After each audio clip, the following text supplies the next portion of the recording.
Ayan mga kasolar, meron na naman tayong bagong produkto dito, no? So ito ang pinakabagong battery na nilabas ng DEYE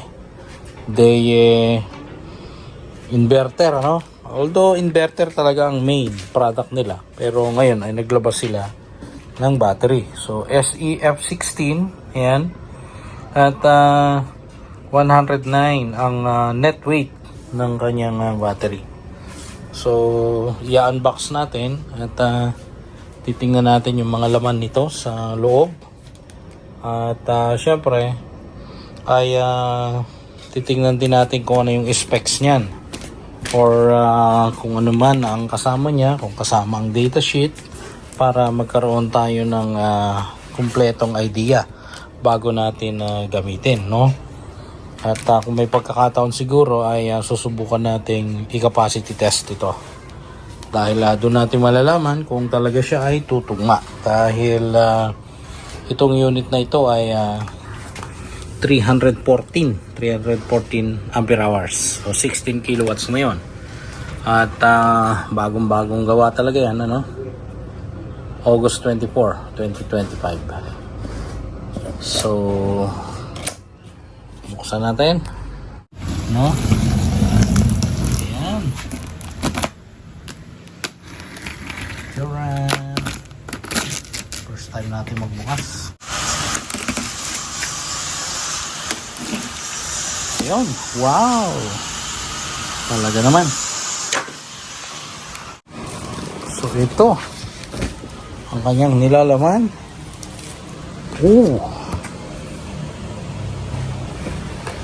Meron pang pattern. Ayan, oh. May pattern kasi ito para dun sa bracket. Ayan, oh, ang ganda. So kailangan may pattern para mailagay yung bracket na ito. Ayan, para nga naman madali, walang kawala, no? So maganda talaga may pattern kagaya nito. Okay, so lagay natin yan. Yan muna. May iba pang kasama. So parang malabas. Compact na compact, ano? Medyo slim. At mataas siguro to. So mayroong user manual. So makikita rin natin yung datasheet dito. Dito sa user manual na ito. Ayan. At may iba pang kasama. Ito ay battery cable na negative kasama ang communication cable. Ito ay battery cable na positive kasama ang ground. Ayun, ganda. Ano pang meron dito? So ito naman yung expansion bolt, no? Ayun, kompleto. Ilang piraso yan? 2, 4, 6, 8. 8. Talagang sigurado Tapos may mga mga small brackets pa and bolt and nut. Ayan, magandang pagkakagawa. Suwabe. Huh? So gagawin natin ay tatanggalin natin dito sa box para mapagana natin. Ayan. So tanggalin natin yung ibabaw. Ayan, at mayroon pang nakalagay dito, no? Ayan, no? Sige, bubuksan natin to. Pero pwede natin tanggalin yung ibabaw muna at saka yung plastic. Ayan, no? Grabe, maganda. Gandang pagkakagawa. Hanapin natin yung positive at saka negative terminal.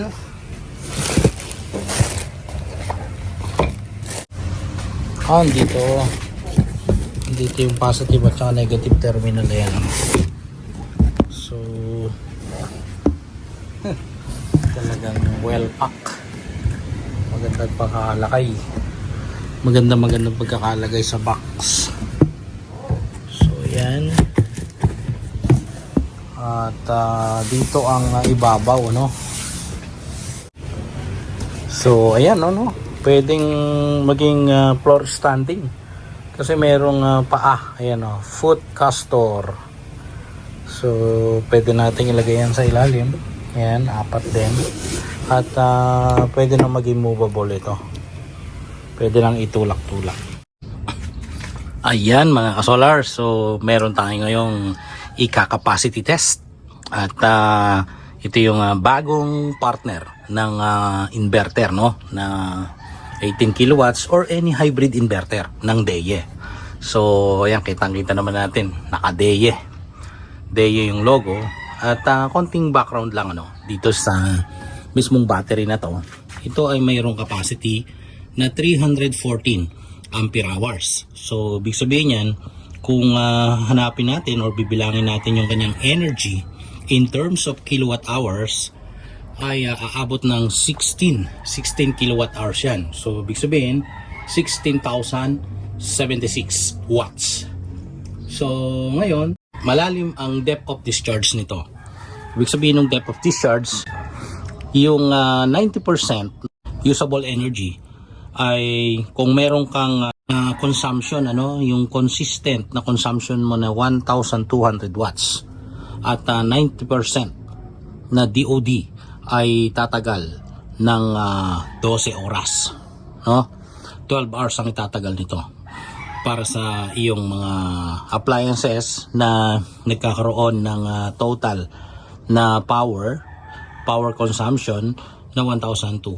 So ito naman ay yung battery capacity tester natin at 20 amperes ang ating pang discharge or 19 to 20 amperes. At doon natin malalaman, ano, kung ilang oras yung itatagal ng ating capacity testing. At malalaman din natin kung lalampas ba or eksakto lang doon sa 314 ampere hours na capacity.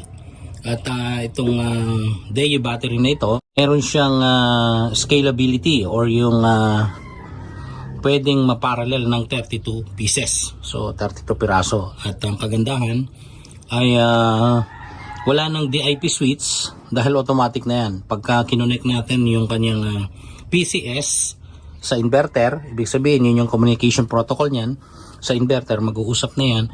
At merong terminal yan para sa parallel, in and out lang yun hanggang sa makaabot sa 32 pieces. So isa-set natin ito sa lowest voltage. Pwede natin gawing 44 volts ang pinakamababa. Ayan. So iset natin. Okay. So naka 44 volts.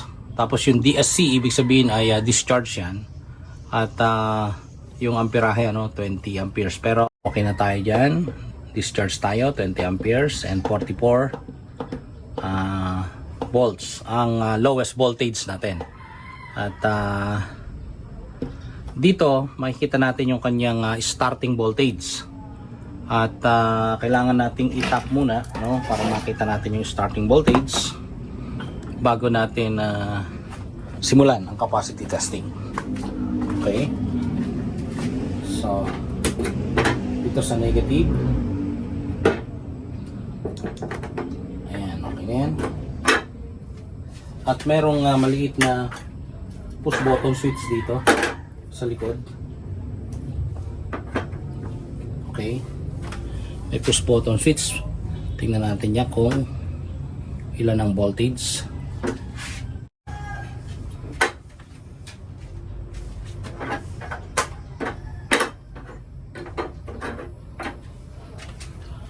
So ayan, meron ng 55.3. So mula 55.3 ay ating i-discharge yan. At dito natin makikita yung running capacity niyan. Diyan natin makikita habang tumataas itong capacity ay bumababa naman yung voltage. At nakikita natin yung oras, kung ilang oras. So tansya ko, since 20 amperes yan at 314 yon, or less mga 15 to 16 hours ang itatagal niyan. Okay.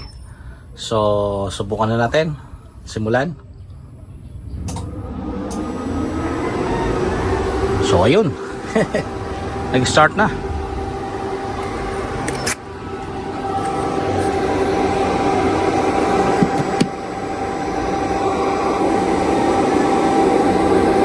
So, ito na yung starting voltage natin, ha. 55 volts. At nagdi-discharge na. Ayan, nakikita na natin yung running ampere hours at yung time.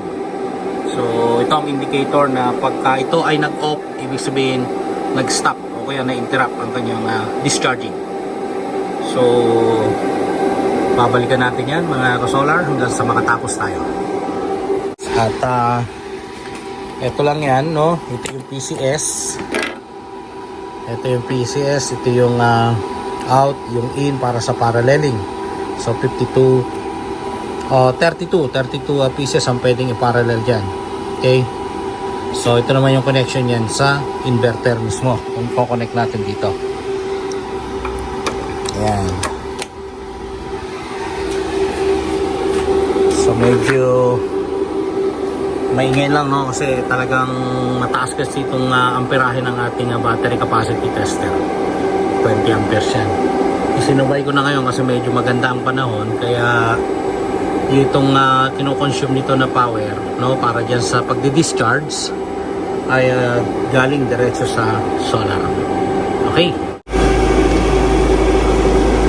2 hours past, 2 hours and 9 minutes, 43 amperes, 43.25 ampere hours, and 53.58 volts, 20 amperes ang ating discharging current. Tuloy-tuloy ang pagdi-discharge. Mukhang nasa right track. Malalaman natin kung sosobra sa 314 ang lalabas dito. Okay. So ayan mga ka-solar, halos 7.5 hours na, no? Kasi 7 hours and 29 minutes na ang nakakaraan at halos 150 ampere hours na rin yung running capacity at yung voltage ay 52.996, no?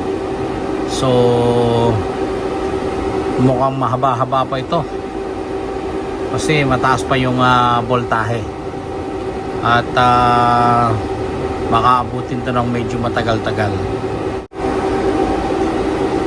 So ayun, saktohan, no? 7.5 hours tapos 150 ampere hours. So hindi ko alam kung aabot ng 7 o'clock ng gabi ito. Baka magpuyat pa tayo dahil sa matagal, mabagal mag-discharge kasi 52.96 pa lang yung voltage at yun nga 150 ang hours na yung running capacity at yun yung oras niya 7 oras at kalahati.